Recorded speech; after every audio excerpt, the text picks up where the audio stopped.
Hi y'all, so my name is Maya and my vlog is going to be focused on running. I have been running cross country and track for about 5 years now, but there's still so much I want to learn, but there's a lot of tips, advice, and different strategies or workouts that I use that I want to share with you. So I'm going to kind of take you through everything that I do, from what I eat before I run and some of the stretches and warm-ups that I do and the type of workout. So I hope you enjoy.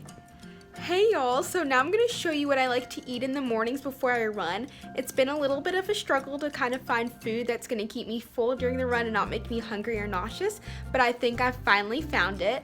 But I'm going to also show you some other options that could work for you. And one alternative that works really well for other runners is oatmeal. So oatmeal for me personally does not fill me up. I feel very hungry and it makes it difficult to complete my workouts, and it makes me kind of nauseous. So I don't eat oatmeal before I'm gonna run, but this might be an option that will work well for you. So again, it's super important that you experiment with different foods and to see which ones make you feel full and not nauseous while you're running. One option that does work well for me though are granola bars. It doesn't matter the brand, flavor, type of granola bar. I'll eat one before the run and it should keep me full and give me the energy needed to complete it. But a new option that I've been exploring has been eating 2 slices of white bread with peanut butter. This one is really customizable. You can use whatever kind of bread, obviously, that you want to use, or whatever kind of peanut butter that you want to use. You can even add, if you wanted to add honey or bananas or anything like that, avocado, make avocado toast. But these are just like 3 basic options that I know. Some of them work for me, some of them don't, but I know lots of runners rely on these options as well. So these are just 3 basic possible breakfast items that you can use or eat before you go for a morning run.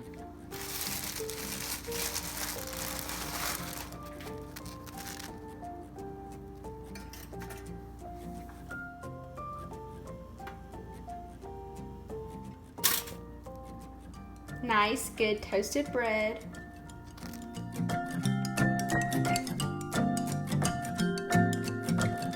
Recipe ideas were for when you want to run in the morning to just have a good breakfast. Next, I'm going to show you a really good cookbook that I like that has a lot of great recipes, not only for breakfast but for lunch and for dinner. One of the cookbooks that we use called Run Fast, Cook Fast, Eat Slow by Shalane Flanagan and Elise Kopecky. The reason why I like this book so much is that obviously both of them are very talented runners, so they have the experience of trying to find food that's working for them. There's a big epidemic for young female distance runners of having disordered eating. And so they have a really big focus on making sure that they're including recipes that are very healthy, that are well portioned out, that will cover all of the needs that you have as a runner to get energy and to be able to make it throughout your runs. And so they have recipes covering breakfast, lunch, dinner, dessert. There's even a sample meal plan in here.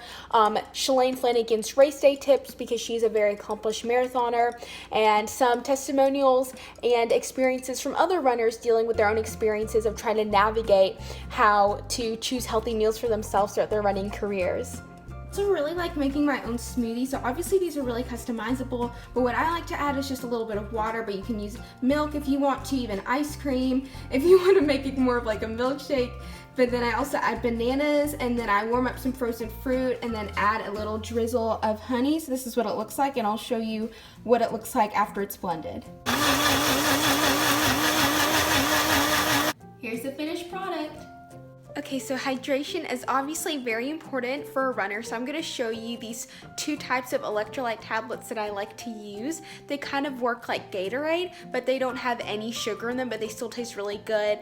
And it's almost like a soda, but there's no carbonation.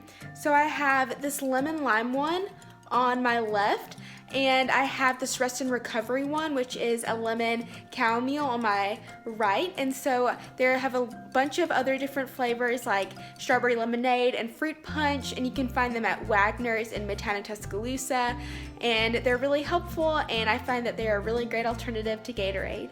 I'm going to show you the type of workout attire that I like to use in case you're trying to get a jumping off point for what to look for your runs. So I really like shorts of this style. I love how they're super colorful and they're thin, so they're really great to wear when it's hot outside.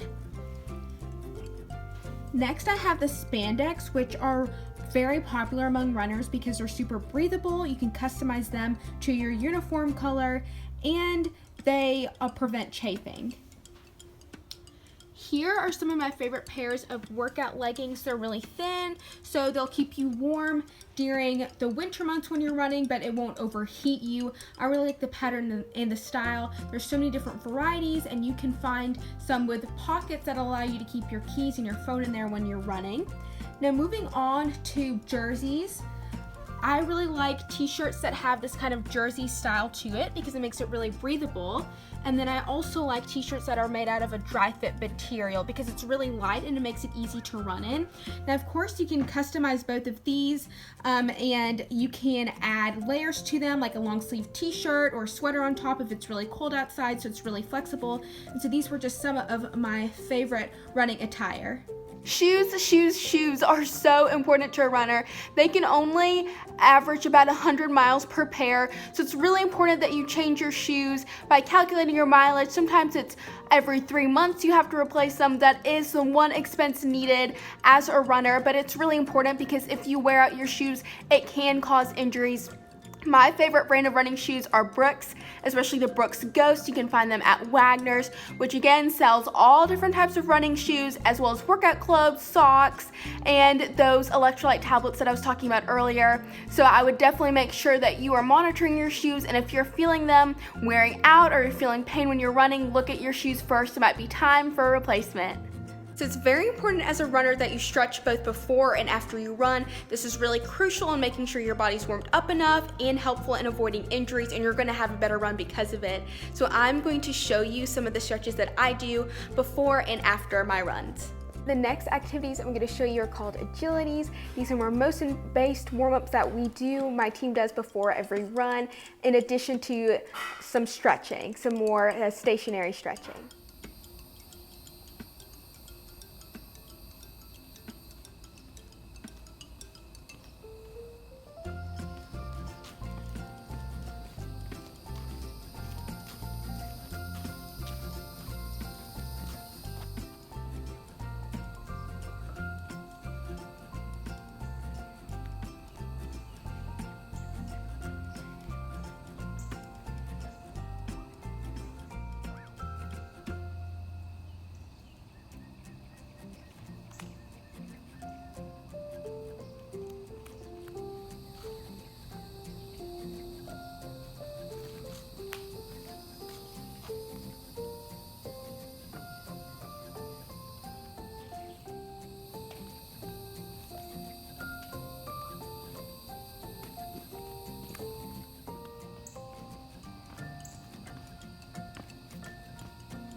So I just finished my workout today, and I am going to put in a picture of the workout plan that I'm following right now.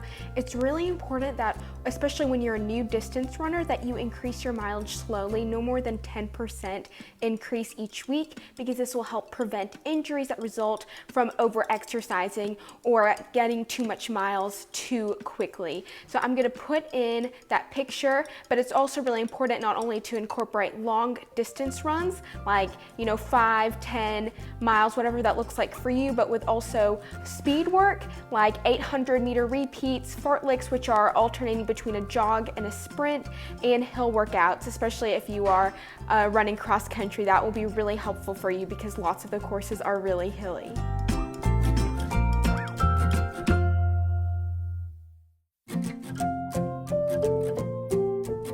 So as first part of this vlog, I want to share some pictures, some memories of my previous years running so you can kind of see how special it is.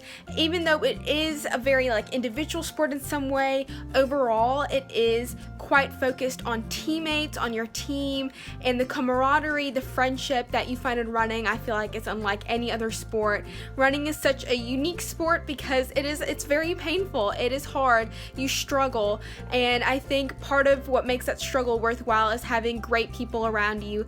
So I just wanted to share some pictures of some of my races, some of my teammates, and to just kind of show you what a snapshot of being a runner is like.